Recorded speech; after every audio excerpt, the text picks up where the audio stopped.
كيفية السماح بعمليات التنزيل التلقائية على متصفح جوجل كروم. سلام الله عليكم أصدقائي، كيف حالكم؟ اليوم سوف أشارك معكم الطريقة الصحيحة حول كيفية فعل هذا، فقط تابع معي هذا الفيديو إلى الأخير. أول خطوة هي أن تذهب وتفتح متصفح جوجل كروم.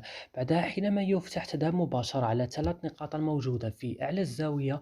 بعد ذلك تذهب مباشرة على خانة الإعدادات أو السيتينغز، ثم بعد تسحب الشاشة إلى الأسفل وتضغط على خانة إعدادات المواقع الإلكترونية.